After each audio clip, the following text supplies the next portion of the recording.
What's going on? And welcome to the Prop Queen Pod. Again, Ariel is out. My name is Tom Vecchio. I am hosting today for the final time while she is not here.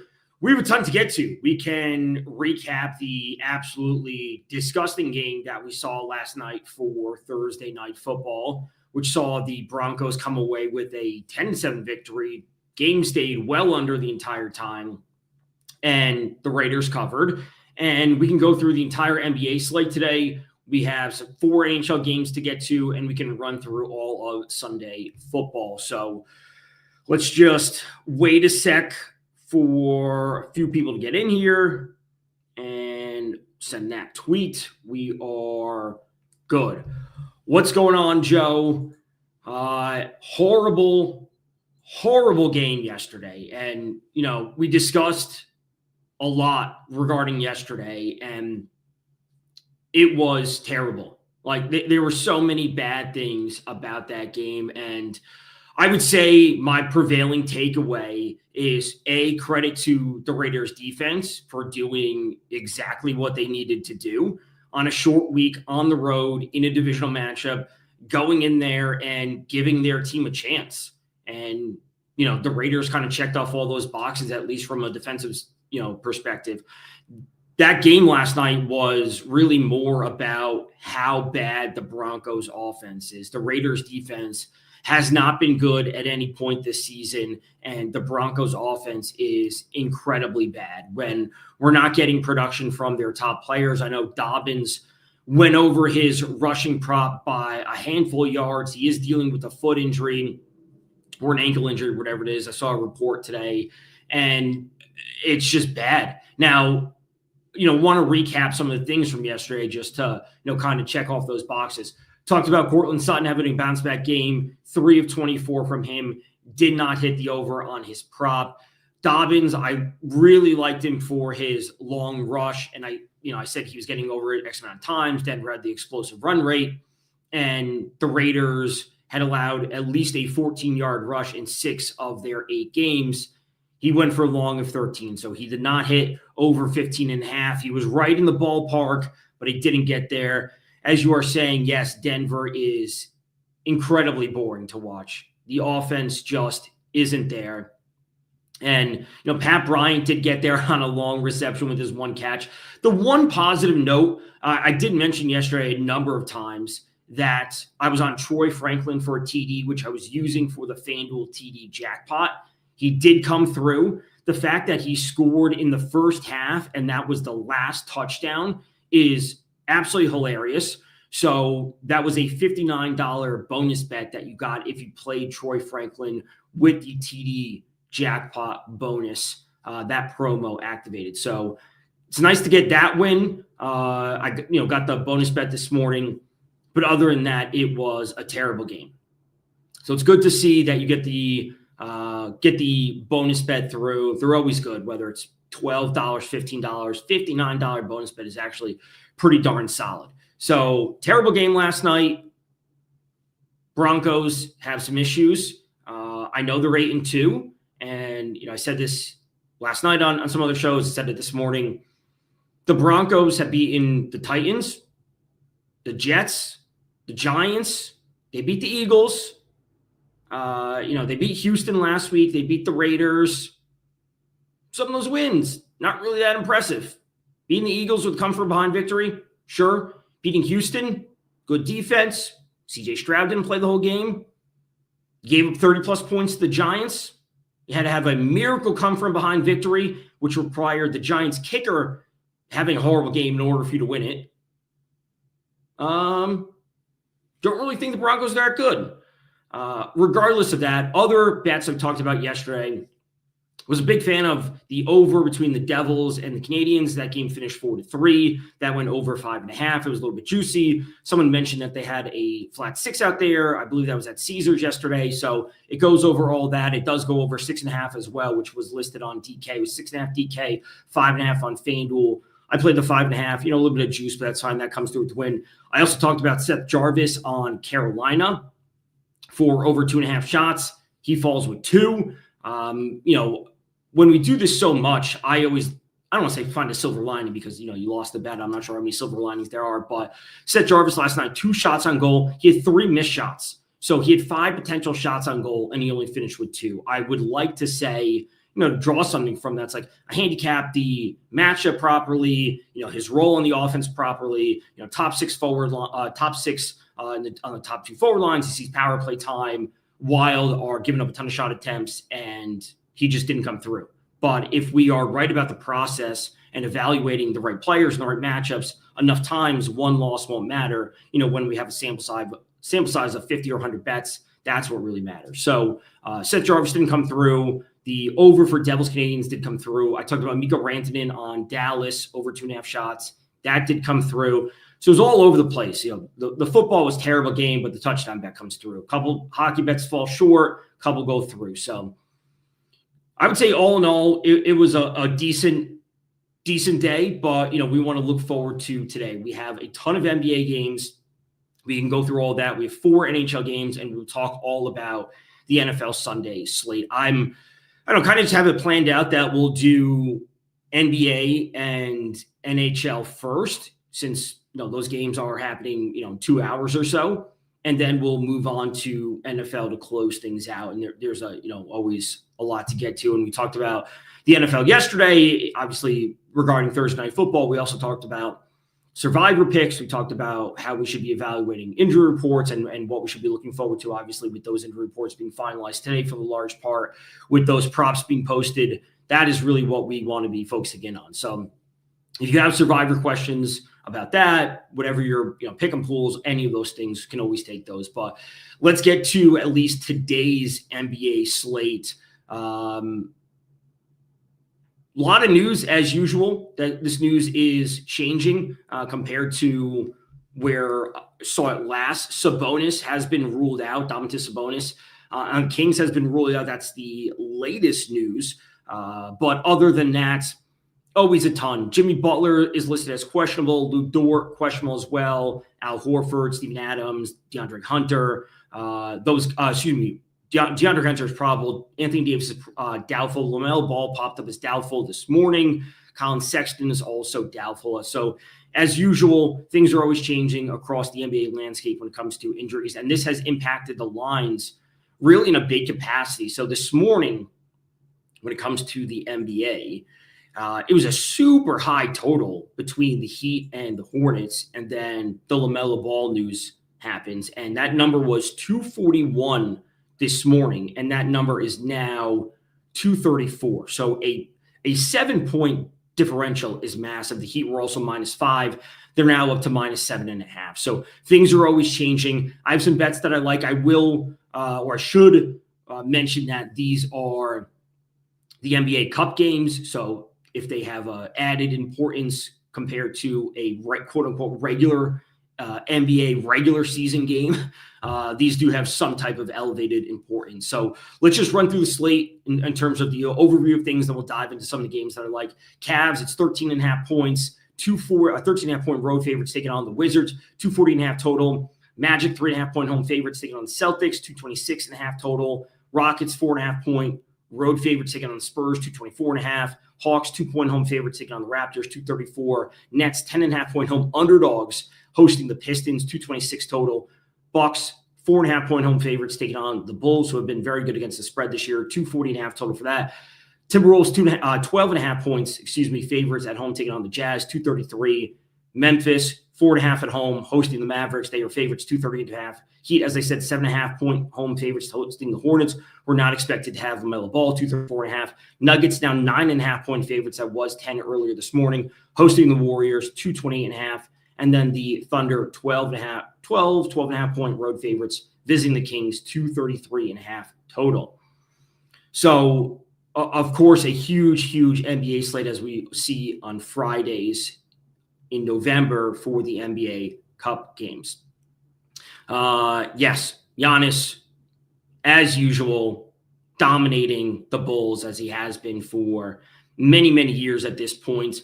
4.5 point spread in that game, 240.5 total. These are, as usual, some higher totals. It's always interesting to find props that I like. There are really three that I like today, or I should say two that I like, two props and one total that I do like. So let's just jump into, I guess let's start with the props, and let's start with the Hawks and the Raptors. And let's go to Scotty Barnes, under 9.5 rebounds plus assists. That is minus 122. Some of his production, I want to say, or the line, I should say, is a little bit inflated when we're looking at his game log that is being bolstered by a couple of these standout performances. And when, rebounds and assists, it is a nice prop to have to bet overs on. But when we see Scotty Barnes, 3 rebounds, 12, 10, 5, 3, 11, 5, 6, like his production is highly variable. So I don't like buying into a player that is going to be going up against a team that, is okay defensively with Atlanta. I think they are an okay defensive team. He's not piling up the rebounds. I can't trust him to get to 10, and then he has to add in 6 assists for me to be like fully comfortable. I just don't like the number on Scotty Barnes. It's 9.5. I like the under on that. Thompson under 16.5. Wemby in the paint, his jumper better be hitting. Really fun matchup. I think that game should be one of the better ones if you are watching Rockets Spurs. That's going to be awesome. Durant and Wemby. But you're right. Thompson, if you want to take that under, I think that is certainly fine. Look to distribute the ball a little bit more.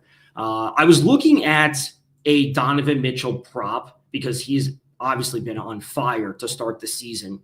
And, we talked about this yesterday in terms of players having high lines because the books are just putting them there. I forget who mentioned it yesterday, but they mentioned Alex Ovechkin, where his shot prop is always 3.5, and he's yet to hit the over this season. Last night, he ended with 3. Some players were never going to get a discount on, and, Donovan Mitchell is one of them, where his scoring is always 30-plus potential every single night. And we're never going to get a discount on him. So I was looking at his points prop, and I was thinking, 26.5, do I like that? Do I like 26.5? He's shooting the ball insanely well as of late, 50, 70% in some of these recent games. And a part of me says he's due for regression. Like, players just don't shoot 50%, 70% from the field.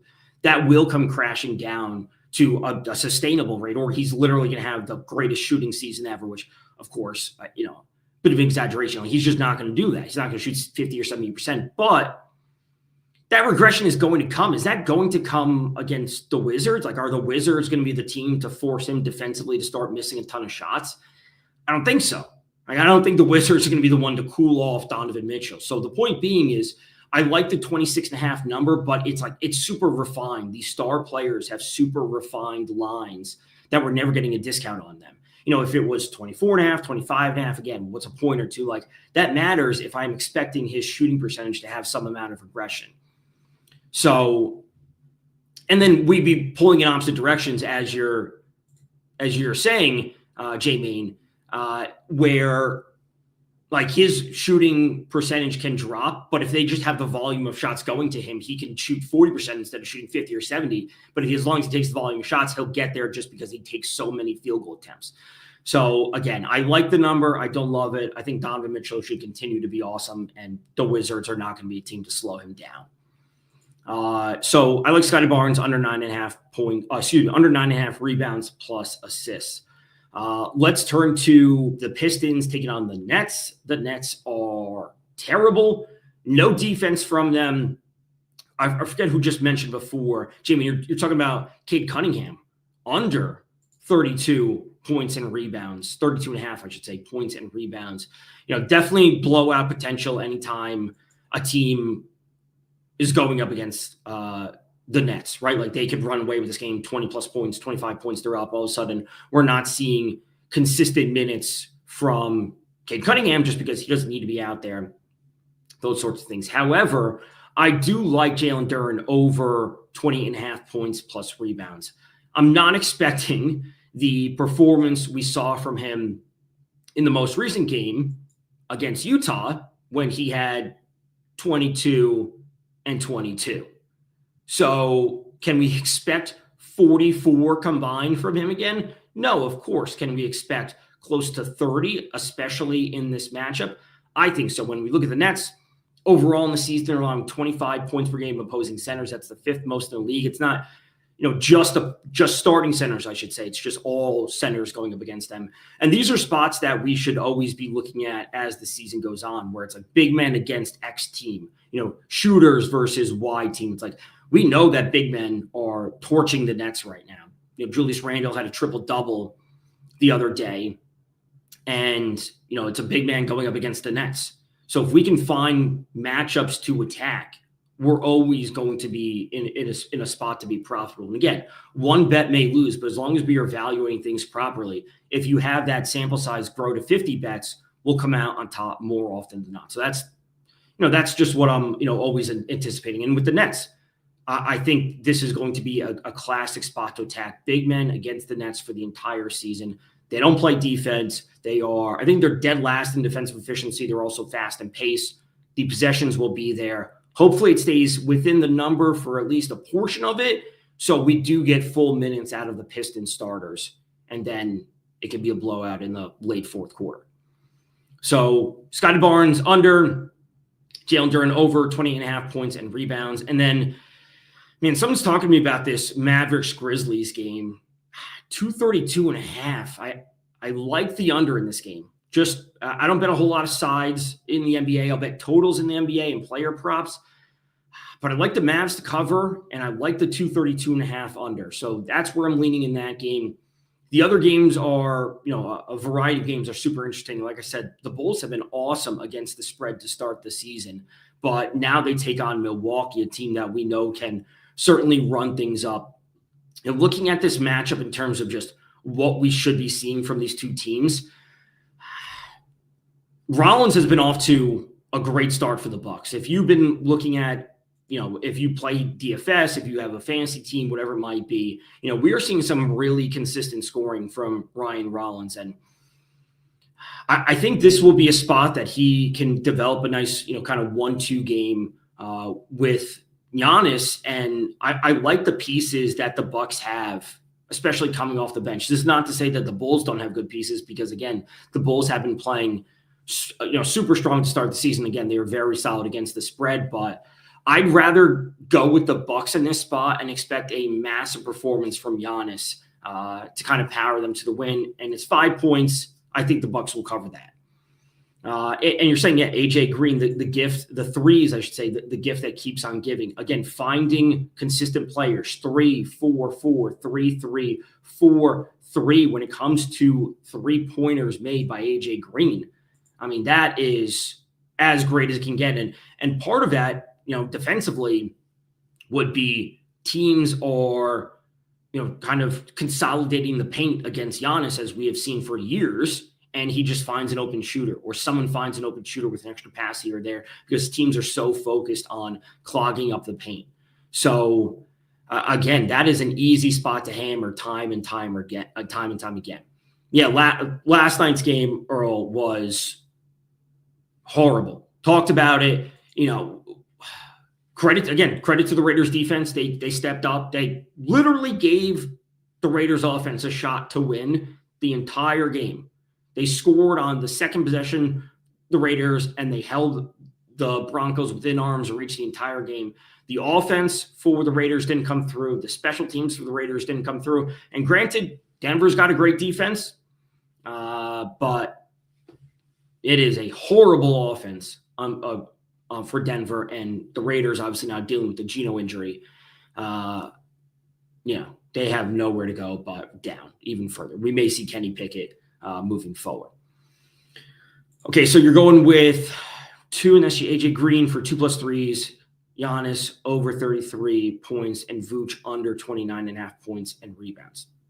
Okay, I like it. And trying to build in some of those correlations. Obviously, we're never going to get an amazing price on some of those in terms of the odds you get for the SGP, because taking a player for rebounds, or I should say taking a player for points and another player on the same team for assists, obviously those things can be very correlated. We're never always going to get the best number from the books. Like, the juice is very baked into those SGPs, but they do bring a high level of correlation. And ultimately, it's just about getting across to the window and cashing some tickets when it's all said and done. Warriors Nuggets. is interesting. It was 10 this morning. It's down to 9.5 right now. 228 total is staying where it was.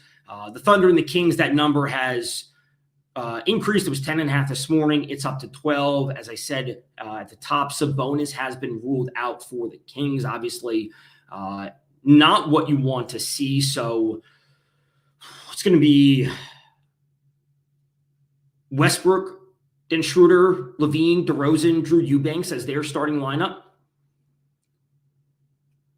I mean, you really need Westbrook to have, again, another well-rounded game. You're going to need Drew Eubanks to do his thing. You're going to need the scoring from Malik Monk off the bench. Like, that's what you are banking on if you are expecting the Kings to stay within this number. Mitchell, 25, Greek, 30, SGA, 30, KD, 25. Taking a few of the alts just a touch lower than the players' normal points prop and throwing it together for a parlay. I certainly don't mind it. I would say, who would be the weakest of that? That is, I don't want to say it's SGA's been getting there. I know the first few games were a little bit sweaty, but he's been getting there in every game. Let's see. Rockets are here. Durant would be the sweaty one. 11, 21, 26, 31, 19. I would say Durant would be the sweaty one of that grouping. If KD getting to 25. I would, let's see. Spurs are 4.5. If you want KD to score 25, you're going to want Wemby to do his thing. You're going to want Wemby to have, his game, the Spurs to stay within the number, the Spurs to be leading or winning for KD to really push it. So, he's been a little bit inconsistent. As long as that game stays close, he'll obviously be there. Like, we don't want blowouts. We want games to stay close. Players not to get in foul trouble, all those sorts of things. And that's where it would be. But the other three, I certainly do like a ton. So if you guys have other questions about the NBA slate, let me know. We can run through all of this. Celtics Magic game. I would say this is maybe a game a little bit lower in terms of we're going to be ranking these games. I don't know, a little bit more defensive. Maybe not the game that's popping the most. Jazz Timberwolves, a big spread of 12.5, 233. What we get from Ant Edwards, I think, is going to be interesting. He missed some time. He comes back against the Knicks. It's not the best shooting performance. Everyone's going to be on him for his props. They see the matchup versus the Jazz. I'm a little bit hesitant. Let me just double check some of his props because, he should bounce back and he will bounce back eventually. But the question is, do we want to bet into, again, a player's lines that are highly refined? It's not like we're getting a discount on some of these players. 26.5. Let's see. In his first game back, what did he have? He had 13 field goal attempts. It was 5 of 13. Yeah, 13's a little light, right? So he had 15 points on 5 of 13 shooting. In the games prior to, this season, he's up at 19, 28 field goal attempts. That's where he should be. So 13 field goal attempts feels a bit light. They played on the 5th, so he's had a full day off of rest. 26 is a tough line. 26 is a tough line. If it was 27, I'd be betting the under. If it was 24, I'd be betting the over. I know it's kind of a cop-out answer, but I just don't like that line for Ant. If he told me he struggled one more game before he kind of kicked things into gear, I wouldn't be surprised. But also, it's Utah. If you told me frankly, I would probably play 30 plus on Ant tonight before I played over 26.5. If he actually kicks things into gear tonight, not surprised that would happen versus the Jazz. But I'd rather just play the 30 plus and take the plus money, which is, let's just double check that. So this is how I think about things sometimes. I'm like, the player's line is super right, but if we are right about him scoring points, I'd rather just take a smaller unit and go in 30 plus than bet into that line. 164 for 30 plus points. And that happens. He's supposed to cruise, but He can struggle at times. I would be buying into the fact that he shot 5 of 13. A, that's a bad percentage, and B, just the volume is low. He should be in the upper teens of field goal attempts. And again, the Jazz are not the team to present a ton of resistance, really. So again, I don't like the 26.5 number. I think he goes over that and hits 30 plus, or he'll finish with 19 points. So I'd rather just take the shot on the plus money than lay the juice. So again, personal preference, how you do things. I would rather just take small unit and go for the plus 164 on that. We do have 4 NHL games tonight if we want to get into that quick. It's a small slate, nothing super exciting. I will say I do like Bo Horvat, the center for the New York Islanders, to go over 2.5 shots. They're at home. They're going up against the Wild. The Wild are on the second night of a back-to-back with decent travel. They were in Carolina last night. Oftentimes we see teams play, New Jersey Devils, New York Rangers, and New York Islanders kind of in a couple-day stretch. And sometimes when it's a back-to-back, they're not really traveling. This is actually some decent travel. Carolina to the Islanders. The Islanders are also coming off a bit of a bad loss the other night to the Bruins. I expect them to bounce back. I also like Bo Horvat. Again, over 2.5 shots. It is minus 148. It's a little bit of juice for some people, but again, I like going through things that I think are going to get to the window. Do I like Thompson for double-double or his PRA? Let's take a look at that, and let's talk about it. Here, bring this up here. Let's see. So you said PRA for him. Let's see. Points, rebounds, assists. That is at 24.5. It is minus 115 to the under, minus 111 to the over. CBJ is not playing tonight, no. But they are an over machine. And for Thompson, for a double-doubles plus 500, that is a huge number. Let's look at his recent game log. What has he been doing? Field goal attempts are good for the most part, low teens. That's what we should be seeing. The assists, you would hope that the rebounds would be there before the assists, obviously.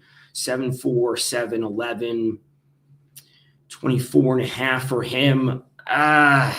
It's tough. 24.5 is a tough number because if you're expecting him to go over, that means someone else on the Pistons is falling a little bit short. Like it's Kate, I forget who mentioned it before, but I think it was, let's see if I can find it quickly. Was it Jay Main? You were talking about Cade Cunningham under his PRA, which was 32.5 or whatever it was. But if you're expecting Cade Cunningham to have a slow game, someone else is going to have to step up and do a bit of that scoring. Is Duncan Robinson not going to be hot from the field, not knocking down threes? Then Thompson would have to step up. So again, personal preference. I think the 24.5 line is super tough. I don't love it. I'll be honest. I don't love it. I don't think the consistent amount of shooting's there. He doesn't shoot from downtown. He can't pile up the score quickly. He's not a rebounding machine. I would choose under before I bet it. 8 rebounds from him, I think in its own right could be fine, but there's just not enough scoring for me to get there. Castle 7-0 to the over, 4.5 rebounds. Let's look at that. This rebounds 5, 7, 6, 5. I mean, it's all right there. He's crushing it. Now, the question is that line juiced? How much is that juiced? Spurs, Rockets. Let's go to this. Rebounds as the screen is about to reset because it's 30 minutes. Not a real window behind me. But let's get to Castle rebounds. 4.5, minus 130 to the over. Listen, if he's cashed it 7 out of 7 times, you're making it. You're making that profit on one player. Alperen Sengun, top point scorer. Do you mean top point scorer in the game? I assume that's what you are angling for. Top point scorer, 650. Now again, this is what we talked about last night in terms of players, who's going to lead the game in this, who's going to lead in that. I would bet Alperen Sengun to be the top point scorer before I bet Wemby at plus 165 or Durant at plus 190. if those are the perceived chalk, I don't necessarily want to go there. So I would rather, again, decrease the unit size and go to a player like that's third, fourth, fifth on the list. That Şengün's I think Şengün's a great player. But again, like what would be if Durant struggles tonight, someone else has to step up and do that scoring. And really that would be Alperen Şengün for the Rockets. So if we can avoid the chalky options and go to someone a little bit off the beaten path, he is third on the list. Maybe it's a bit of an exaggeration, but plus 650 for whatever you want to call it, a quarter unit, that's fine. I like that. And again, we're not going to his points prop, which is 19.5. Again, if he goes over 19.5, what is his ceiling? Now, of course, there's Wemby could have 40. Şengün has 30 tonight, as we talked about last night with J.K. Dobbins. And he goes over his number in terms of the yards, but the same thing we have tonight. As long as you are willing to ride the ups and downs of betting a plus 650 number, I think that's a totally fine way to approach it. So DK's got 105 CFB, CDB. It had to be eliminated. I'm not sure if you were here yesterday, J-Main, but CFB, college football, college basketball, not my forte. I'm not really don't follow them that much. I rarely, if ever, bet them. That is not something I can help you out with. I would say look to some of the guests that Ariel normally has on. Mid-Major Matt, he was hosting earlier in the week. He's always in that. I would look like something like that for college football, college basketball plays. I don't want to be sending you guys astray when that's just not my thing. So use the promos. Always use the promos. FanDuel is a no sweat bet tonight, or they have the choose your reward, the profit boost no sweat bet back token. I always take the no sweat. That's just what I do. So always use the promos that you can when you can get the best odds that you possibly can. Like there are very few times that you can have an advantage over the book, and using the promos to your fullest extent is obviously true. Now, of course, they limit you on these, and the boost, they limit you to whatever your personal limits are, $50, $100, $25 in cases, which is insane, but always use those promos when you have a chance to. Those are always good. We talked about the NBA, really small NHL slate tonight. I say we dive into the Sunday NFL slate. There's a lot to get to. This is not to say if someone else pops in here and they have questions about NBA or NHL tonight, and of course answer those, but I say we dive into NFL for Sunday. Huge slate of games. Starts off early in Berlin with the Colts taking on the Falcons. I will say overall on the slate, just not in terms of that game, Cleveland at New York, going to be some rain, winds around 10 miles per hour. Giants at Bears, could be sustained winds at 15 miles per hour, wind gusts in the 15 to 25 range. Little bit of rain. Detroit at Washington, potential for some rain. And this is all, I should have said this at the top. This is all per Kevin Roth.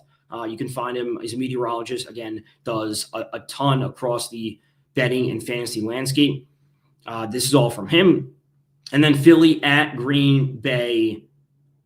It's going to be a Green Bay Lambeau frozen tundra type of game. That's on Monday night, not on Sunday, but it is on Monday night. But it's going to be cold. It's going to be cold in that. So keep all that in mind.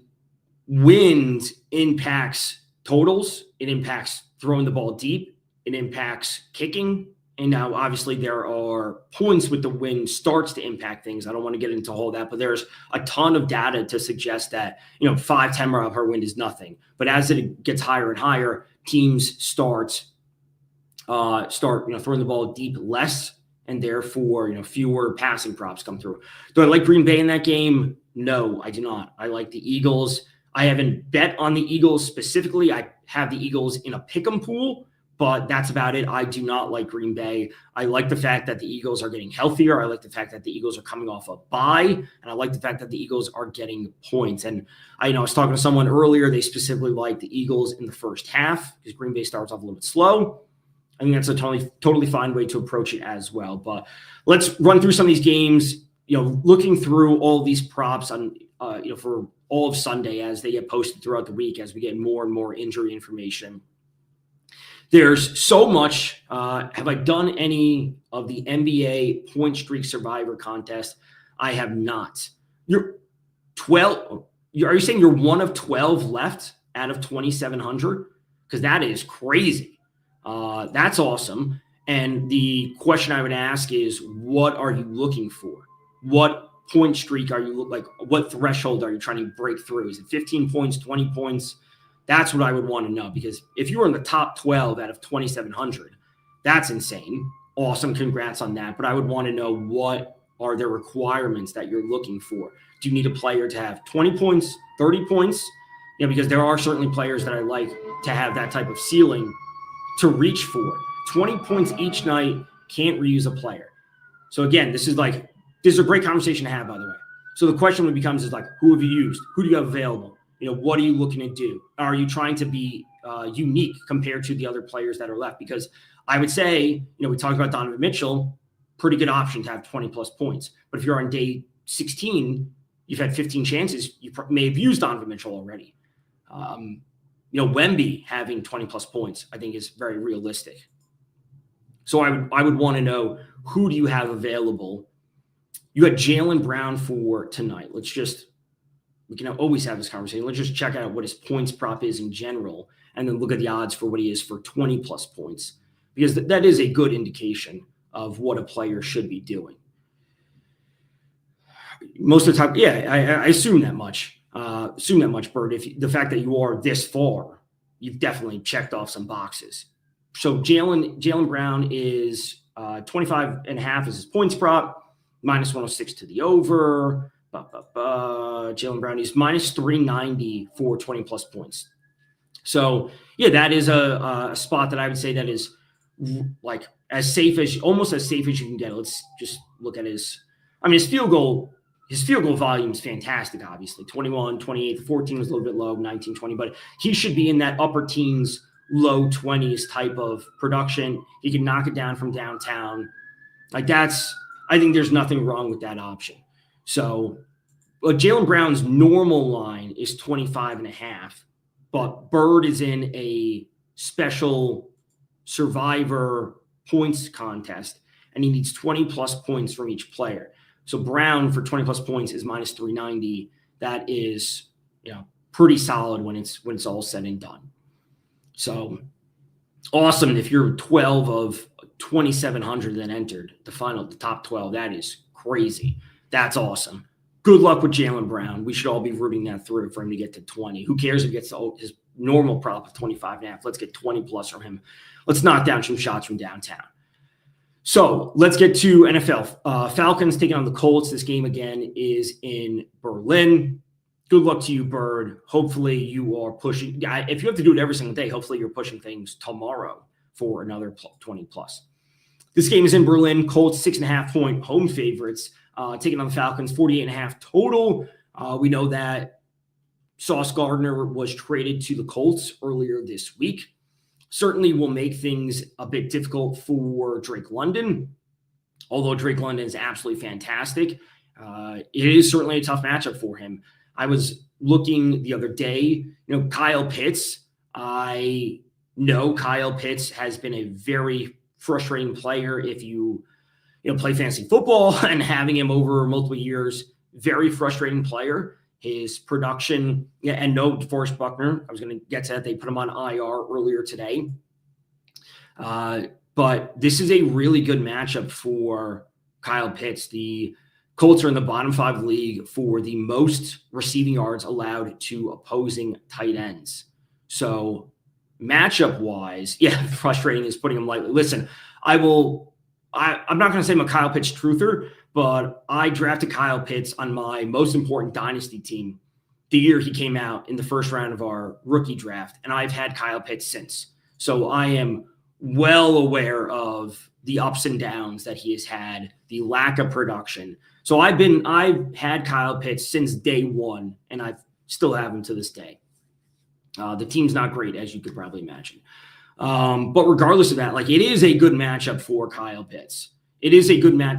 And if Sauce Gardner is on Drake London, this should open up some opportunity for Darnell Mooney to have a decent game. Like there will be some production.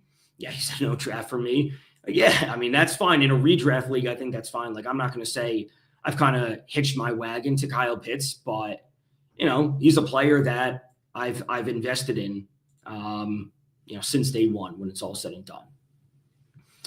Bowers last year before he broke out, before he went crazy. I'm like, that's awesome. I have Bowers in it's a keeper league. It's good value on him in the 5th round this year, which is nice to see. And it's nice for him to be back after all. So Darnell Mooney should be a player that we are looking to potentially for him to step up and fill some of that passing production if we do see Drake London kind of locked down by Sauce Gardner. Kyle Pitts can be there as well, absolutely. Just double check these lines. Kyle Pitts is still 45.5. And again, if you are just burned on Kyle Pitts and never want to go to him again, I think that's totally fine. Darnell Mooney is 33.5. Let's look at his game log. So Darnell Mooney is the player that I think a lot of people are going to want to buy into. These are some low games as of late. Like, there's no doubt about it. And granted, Drake London went crazy last week. Darnell Mooney didn't do a whole lot, but getting to a mid-30s number should be doable for Mooney, especially if the Falcons, as 6.5-point favorites, are pushed into a passing game script. Looking at some of these other lines, there are, there's already props I spoke about this morning. I'll say them on Breece Hall under 64.5 rushing yards. It is an extremely tough matchup going up against the Cleveland run defense. The Jets are just lacking talent. And, part of me, everyone saw, not just me, but, part of me is, I don't want to say buying into the fact that Breece Hall wanted to be traded. He wanted to be traded. There were reports that the Jets turned down a 3rd and a 5th from Kansas City or whatever it was for Breece Hall. And I don't want to say that I want to be ahead of the curve, or I think Breece Hall is quit on the team because there's so much off the field stuff of him wanting to be traded and they just don't trade him even though they had an offer on the table. I don't want to say he quits on the team, but if he lays an egg in this game, combined with the fact that it's going up against Cleveland's run defense, I don't think we should be shocked. So, Breece Hall and Kansas State would be an unbelievable. I mean, they don't need the help. I mean, I know Pacheco's a little bit banged up right now, but in theory, they don't need it. But I like Breece Hall under 64.5 rushing yards this week. It is a very difficult matchup for the Jets or anyone going up against the Browns run defense. You drop Gadsden. Oh no, that is tough. That is a tough, and obviously there's always roster restraints and things that you're constricted to, but that is a tough spot. So again, Breece Hall under. I like CMC over his receiving yards. It's 51.5. His reception prop is 5.5. It was juiced to the over, which should tell you enough. We got note earlier that it's going to be Mac Jones again for it's going to be Mac Jones at the helm, starting at quarterback for the 49ers. What else is new? CMC is just an unbelievably consistent option in the receiving game. We know that Mac Jones likes to look at him. A little bit of pressure from the Rams should put 49ers, I'm not going to say in a full passing game script, but, I do think the passing will be there. And if the pressure for the Rams is going to be there, the quick dump downs and the check downs to CMC, who's always ready to break one off for 15 or 20 yards, I really like the 51.5 number, playing that to the over this week. And he only really needs 3 catches to do it, 4 catches. I think you very easily get to his reception prop, his receiving total, which is 5.5 receptions, but I'd rather just play the yards as always. A lot of dump offs is true. Bears-Giants is where the action is. Interesting. We talked about it a little bit before. A little bit of weather in that game. It's something to keep an eye on. Could be windy, maybe a little bit of rain, whatever it might be. I was looking at Jackson Dart's passing prop because it's a little bit light, and the Bears are not a good pass defense. The question becomes is, as we evaluate things every single week, the matchup's there for Jackson Dart. The number seems good at, is it still 208? It's 206 now. 206. The number seems good, but who is Jackson Dart passing to? That's what it comes down to. Wan'Dale Robinson is 51.5. Slayton is 39.5. Theo Johnson has been looking pretty solid as of late, 30.5. Tyron Tracy is 17.5. So I like the Jackson Dart number, but it's not like I can trust Wan'Dale Robinson to have 80 plus yards and really push things forward. The Jackson Dart rushing TD is always on the board. They're going to be getting after him. He always has a propensity to run. Learn how to slide Jackson Dart. That would be great. Stop taking hits. Stop throwing yourself around there. The Giants already have enough injuries to deal with. But let's learn how to play just a little bit safer. That would be great. So CMC over 51.5. Breece Hall under 64.5. I was also looking at Juwan Johnson, the tight end for the Saints. The passing situation for the Saints is changing. Because Tyler Shuck is now the starting quarterback for the Saints, and they announced that he will be the starting quarterback for the rest of the season. But also, they traded away Rashid Shaheed to Seattle. And Rashid Shaheed led the team in targets last week, but Olave and Juwan Johnson they were tied last week. Juwan Johnson's number, it's 38.5 on FanDuel. It's 36.5 on DK. Of course, always shop for the best lines available. I'm in Connecticut. There's only 3 books here because that's what it is. If you are in a state that has 10 or 15 books, that's awesome. Always shop for the best lines. Over 36.5 for Juwan Johnson is where he played it on DK. The matchup is there for him going up against Carolina. Carolina, bottom 10 in the league for the most receiving yards allowed to opposing tight ends. And again, the target tree is being condensed for the New Orleans Saints because Rashid Shaheed is not there. I think we'll see plenty of work for Chris Olave, who has been decently consistent this year, but Juwan Johnson is going to step up and fill some of that void. Also, Alvin Kamara listed as questionable for this week. At least that's what I saw earlier. Let me just double check that quickly because if they have to pass the ball as playing from behind, they're not going to be able to run it. Yeah, Kamara's questionable for this week with an ankle. I think Juwan Johnson is that player to step up. So I do like the 36.5 number for Juwan Johnson. It's up to 37.5 on DK. It's still 38.5 on FanDuel. Always get the best line that you possibly can. What we see from the Seattle passing offense is going to be interesting. Torrey Horton, who had a couple touchdowns on Sunday night last week versus the Commanders, he is now listed as questionable for this game. He's doubtful, excuse me. Torrey Horton is doubtful for Seattle. Cooper Kupp and A.J. Barner, wide receiver and tight end, respectively, for Seattle, they are also listed as questionable. We know that Seattle traded for Kamara's been questionable, basically his entire career. That's true. And what was that streak he went on where he had the exact same amount of receiving yards, like 3 years in a row, 4 years in a row? That was crazy. Regardless of that, the TD parlay, we'll get there in a second. Let me just finish this thought when it comes to Seattle. Torrey Horton, doubtful.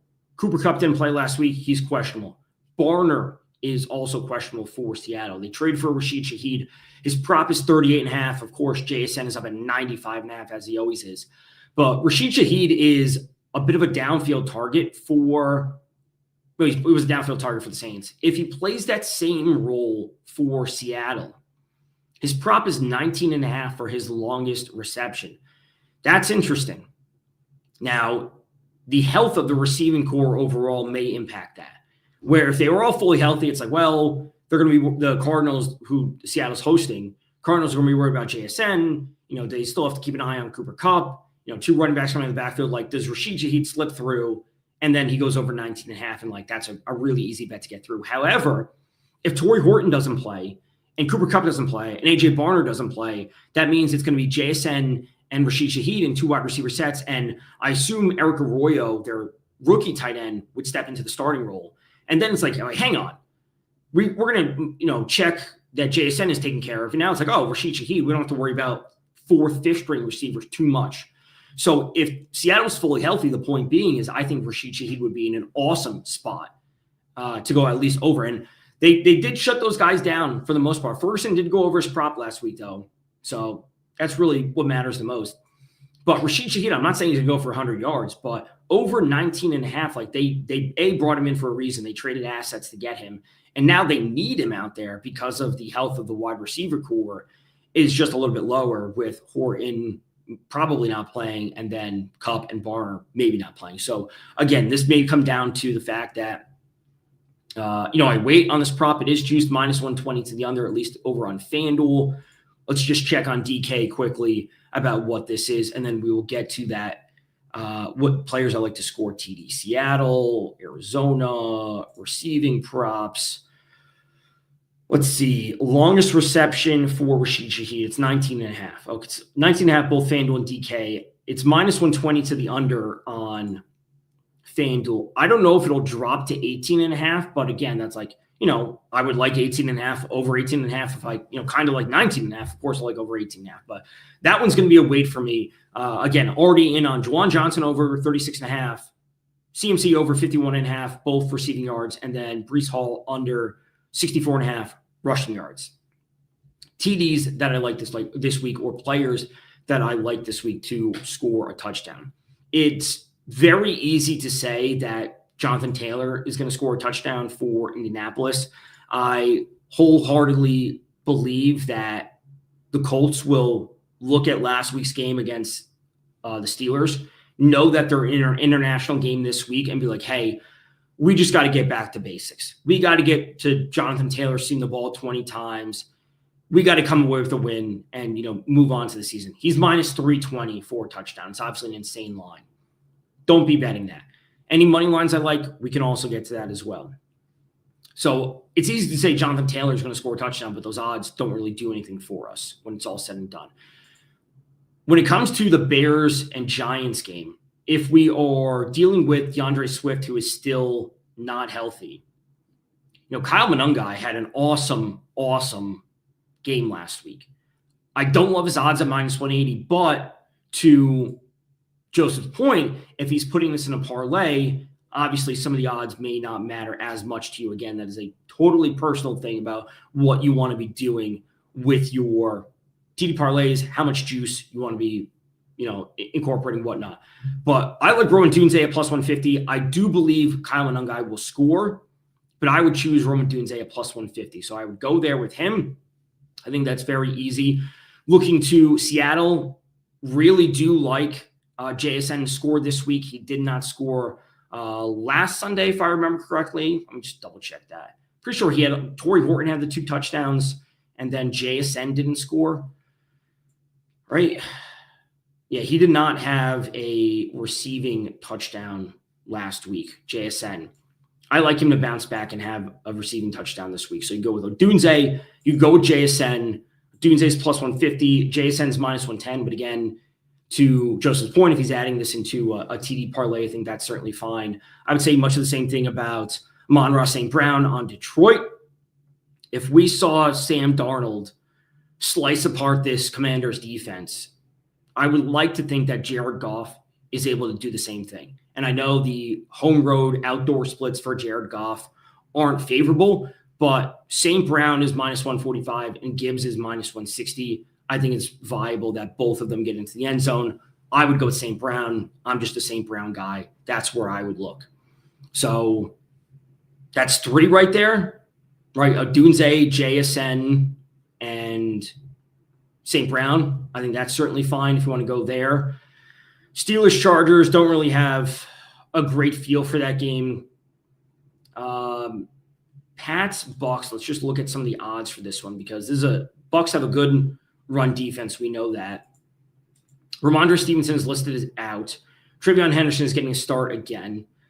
Rashad White's minus 120. Not great. Mecca Buka is plus 100.